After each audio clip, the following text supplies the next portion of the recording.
healthcare, patients don't decide when they're searching. They decide based on who they already trust. And so our job as healthcare marketers is to start establishing that trust from day one so that the trust narrative is there when they're ready to make that purchase decision. Hey there, welcome to the Dr. Marketing Tips Show. I am Jennifer. And I'm Corey. And today we're going to dive into how humans, that's you and I, not AI, Corey, that's how humans make decisions. And what we really mean is there's kind of this misunderstanding about how the patient ultimately ends up at the practice that they're going to work for. We think that they come to us only because of a 5-star review or only because they had a referral or something to that effect. But there's a report that came out from WPP Media and Oxford Saïd Business School that analyzed 1.2 million consumer purchase journeys and came out with this report that just talks about, that it's not what you really think it is when it comes to making decisions. And that's because this report and all these purchase journeys are challenging the idea that reach plus attention equals results. And that's not always the case. Yeah, and it's not a small survey either. It's based on 1.2 million real purchase journeys, like you said, which, it kind of makes the patterns that they found hard to ignore. Yeah, it really does. Yeah, we were chatting about this, and I was saying it's kind of like a yes and scenario, because the reach and attention matters, yes, and the influence and receptivity also matters. So in other words, it's not just people knowing who you are and, like you said, having a 5-star review. Does that matter? Absolutely, it does. But what this is telling us is that you also kind of have to invest in that relationship up front, because having that influence makes the potential patient more receptive to when they actually need something. And again, it kind of just goes back to sort of, like e-commerce 101 to an extent. You want to reduce as much friction as possible. If you want someone to buy something, the more times they have to click, the less likely they are to do something. It's the same sort of idea here. If they know who you are and they trust you, there's not a lot of friction there when they need to make that decision. So if you can do both of those things, you can really influence that consumer or patient journey. Yeah, totally. And look, I don't think, I don't think at all that they did 1.2 million healthcare patient journeys. But what they did is they looked at how people are making buying decisions and what's leading them in their journey to making a purchase. But from a healthcare standpoint, I think what's relevant for us is that when we're making decisions about healthcare, it's typically high emotion, high risk, because healthcare can be invasive. And, part of that means that a lot of times our buying behavior starts long before we actually need the care, before we're actually, going into search. It's rooted in our communities and wherever we're getting our touch points. Yeah, so they said that, to me, the most important stat was that 84% of purchases are driven by pre-existing brand bias. So according to them, only 16% are truly undecided at the point of active consideration. And that holds true across all types of consumer categories, and it never drops below 70%. So in other words, what that means is that most patients kind of already know what they're going to do, whether that's what health system that they're going to go to, which practice they're going to go to, in other words, what brand they sort of innately trust. And so if you can influence those factors before it becomes time to make that decision, again, you reduce the friction, you make that decision easier, that gets people to book quicker. Yeah, and I mean, this is what the hospitals do a great job of, because if you're driving to work still, which if you're a practice administrator, you're driving to work, you see on your way to work the hospital billboards, the hospital on the radio, the hospital on Spotify. If you have, if you don't have the ad-free version, you see, best hospital in the US World News Report. They're building that trust factor. And your practice may not be able to build that trust factor all the time, but basically what they're trying to do is they're building the trust so that when you have the need, you come in. And a lot of times from a practice perspective, we're not able to do that. From a pure marketing perspective, if you're only marketing when people are searching for you, which intent-based search, I mean, it's where it's at. It's the best place. It is one of the best places that you can put your money. You're only spending the money when people are actually coming to your website and when they're ready to make a decision. But if you're only marketing for people when they're searching and you're competing against those other entities out there, you're fighting for that little 16%. That's 16% that haven't made their decision yet. And you're probably overpaying for it because, you know, kind of like the billboard thing, you're competing against the hospitals or the practice down the street with more money. And so, you know, it's how can we build these relationships throughout the entire journey with the people who are potentially our ideal candidates? Yeah, and you got to remember too, the healthcare decisions are typically high emotion, high risk, and so when people are considering things, you know, like we said at the top, are they going to look at reviews? Absolutely, 100%. That still makes sense. But you know, to your point, Jen, there's things that we can do to sort of prime the pump, if you will, so that when it comes time to make those decisions, it's that much easier to do. And part of that is, yeah, you want to have your bases covered. You want to do some intent-based marketing. You want to do some, you know, general awareness type of marketing. But there's some other things that you can do to sort of build that trust and authority kind of up front. And this is something that we've been talking about for, I don't know, ever. 20 years, because we're going into this is our 20th year anniversary. And we've been talking about this for 20 years. And it's funny that you say prime the pump. And I say that with air quotes, you know, for listeners or people watching. But prime the pump, the report actually said there's 2 phases of the buying. There's the priming stage, which is like the everyday life stage. You know, I'm not actively shopping or looking for a healthcare provider. Then there's the active stage, which is triggered by whatever that need is. I got hurt. I have a diagnosis. I need a referral. Let me go check this doctor out. And the reality of it is that most of us and most of the practices that we pay attention to that we're focusing with, they're focused on that active stage. That's the intent-based stuff, but not actually making sure that the priming stage has been done. You know, that's why you want regular social media posts. Even, you know, that's why you want the employee holidays, the things that are fun that, you know, that aren't necessarily saying come buy from us. That's why you want the blog posts. That's why you want the lead magnets. We're priming everybody so that we're ready to be ready when it's time. Yeah, exactly. That's that educational content that you're writing and putting on the website, or you're making reels and you're bothering the physicians to get in front of the camera and do something really quick, or you're taking pictures of the staff when they didn't do their hair and they're giving you a hard time. Like all of that kind of it leads to that priming stage. That's exactly what that is, where you know, if we're able to do that and then amplify those things the right way, we create that awareness. But while that's happening, we're also, you know, we're also building that trust. Just like with social proof and reputations and reviews, all of those things kind of come together to say, well, this place is good. The people seem nice. I like the brand. It kind of, you know, like I get good vibes from the stuff that I see. So then when I twist my ankle, I know exactly where I want to go. That's right. And I think the biggest takeaway of that whole thing is that brand building in healthcare is not optional. It's just that, you know, when you're looking at a practice versus a system, the system typically has entire departments focused on building brand awareness. That's why when you drive down the road, you see their billboards. Whereas you're, you know, as an independent practice, the way for you to build that brand is typically in the digital footprint because you can't compete in cost. But regardless of how you get there, which road you take, the destination is the same. And that is, we have to build brand so that when somebody's ready to make that purchase decision or, you know, choose their healthcare provider, that you're even in the race for consideration. Because if you're not doing the heavy lifting in the priming stage, you're not going to be in the race when it comes to the decision stage.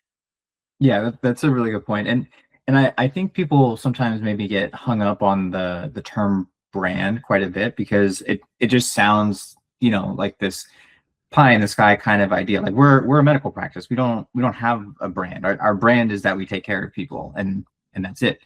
And I always like to say that 100% can be your brand.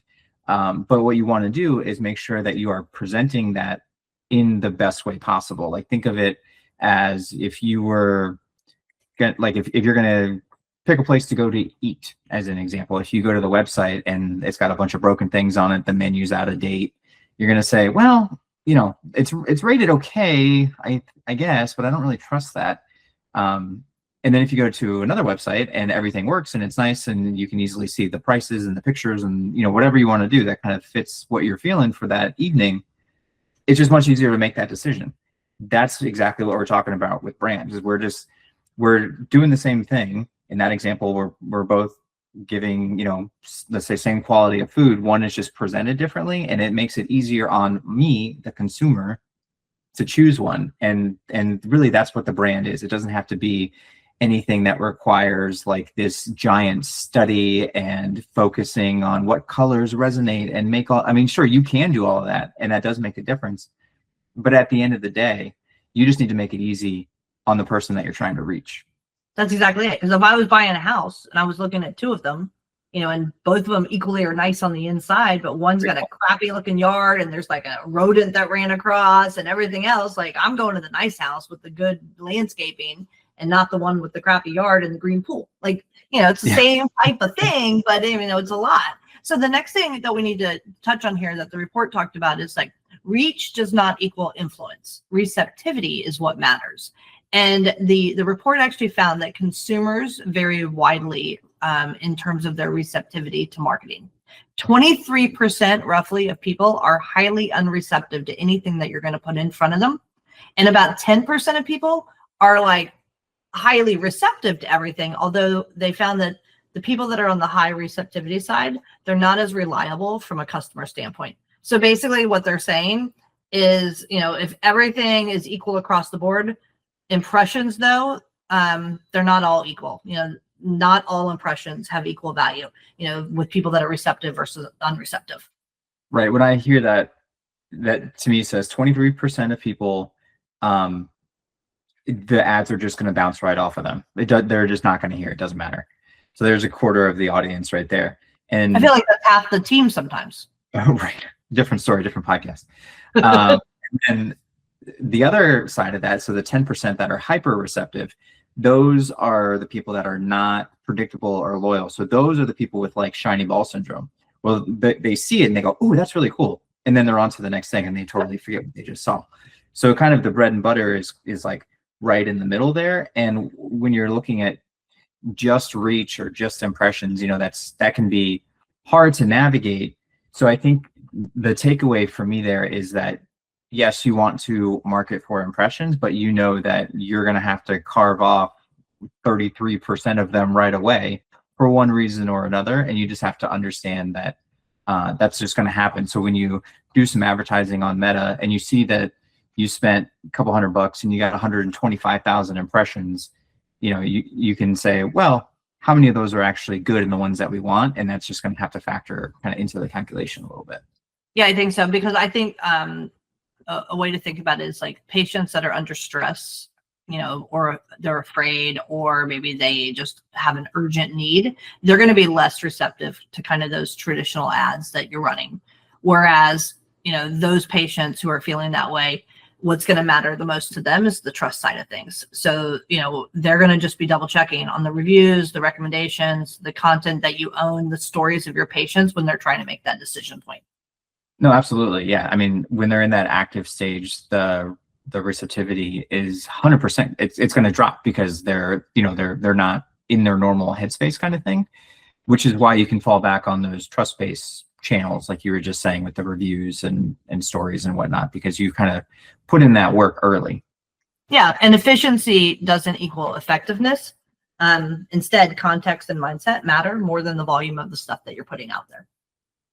Yeah. And again, that's why it goes back to just sort of, investing in that relationship early and providing some good value up front, and knowing that, sometimes that's hard to put an ROI on, right? Because if you're sending out a couple of blog posts per month and you've got some social, there's not necessarily a dollar that can be tied to that, which is one of the things that it is tough in marketing, especially as budgets kind of get stretched even thinner. But the study says that those things, do come back to be a benefit for you, for sure. Absolutely. So what's the next piece? The next one, it talks about touch points and how those are not interchangeable. So basically it's saying like, if you are picking different touch points, some of those are going to have an impact on influence. Some are going to have a miss, basically. So in other words, the context matters, the category matters, and what you're picking matters. So a touch point, as an example, is like where you're actually reaching your consumer. So let's say you're looking at like a social website, Google Ads, and podcast advertising. So if you're just randomly kind of picking those, 20% chance of influence from those. If you're picking the right ones and kind of meeting your potential patient in the right spot, you have a 47% chance of influence. So again, it is saying like uh, that you have to be considerate in where you're going, and also put yourself in the shoes of that patient, whether they're in that active stage or that priming stage. Because if you don't, you're going to miss out on potential opportunity there. They just won't even see you otherwise. And it's kind of like, like I think that the tactics can be the same or similar for most practices, but the messaging that you're delivering or the point of the journey for the patient, one size fits all isn't going to work. And if you want to like get real influence or really penetrate that potential market for when people are looking for you, sure, you can have like that omni-channel presence, meaning that you're in lots of places, but it requires a lot of like coordination and orchestration to make sure that you're hitting people with the right message at the right time, and you're starting to build on that brand awareness so that when you become part of that when they need you, you're part of that conversation. It's not like you can just say like, oh yeah, we're running ads everywhere. That's not going to work for you. You have to have ads running. You have to have paid and unpaid, and the reviews and everything together from an omni-channel perspective is what you have to have coordinated so that you're at the place when they're making a decision. Well, yeah. And I think if you're a big health system and you've got unlimited budget, sure. Yeah. You can just kind of throw some stuff against the wall and be everywhere kind of thing. If you're not, I think, the thing to remember from that is that things like reviews and personal recommendations, those influence, more of the conversation. They just have like an outsized role compared to just seeing an ad. So in other words, you got to kind of do both, but you don't need to be everywhere with your advertising if you're doing some of the other things to kind of build the brand and build the trust. The mass media and the search visibility, that's great and that's important, but that sort of works earlier in the process. And then when you've got the personal recommendations and the reviews, that can kind of like be what takes it over the edge. So you don't have to be everywhere. Yeah. And I think that when you spend money on ads, and that's great, but you got to have the goods to back it up. And that's the stuff that, the ads are the sprint, and all of the stuff that backs it up, the reviews, the reputation, the good website, all that's the marathon. Yeah, for sure. All right. So what does this mean? What does all this data mean from a healthcare marketing strategy standpoint? Okay. So what all this means, I think we can, we've been kind of like repeating this as this idea of having owned media, shared media, earned media, it matters more than paid media at the time of conversion. So owned, shared, and earned, that is something where you've created it, it's yours. So whether that is, let's say you get a doctor video, and if you, from this video, you create some social posts, you cut it into some reels, you've got that going. And then you also take that, turn it into a blog. And you find different ways to use this. Well, you own that because that was a video that you took at your practice, and then you shared it. And then whatever impressions that you kind of get back from that, you earn those. You didn't pay for any of that stuff necessarily. And so the study says that when you put in that work, all of that matters more than just paying for a spot, essentially. Absolutely. You go from how do we drive leads as it relates to ads to how do we build bias before the need exists. That's kind of what the gist of the report's saying. It's like the strategic shift is like, it's not just how do we get those leads in, it's how do we pre-qualify and get everybody ready to go. And that's why we have to invest consistently in all the stuff that's kind of like, rising tides float all boats, or whatever that saying is. Like, we have to help make sure that we're all going to rise together when the patient's looking for us. Yeah, and the numbers basically just say that if a consumer or a patient is primed already, that own, shared, earned, those touch points are 3 times more influential at the point of conversion than paid media. So in other words, it pays off to do that stuff, even if it just seems like it's a lot of work at the beginning. That's right. That's absolutely the case.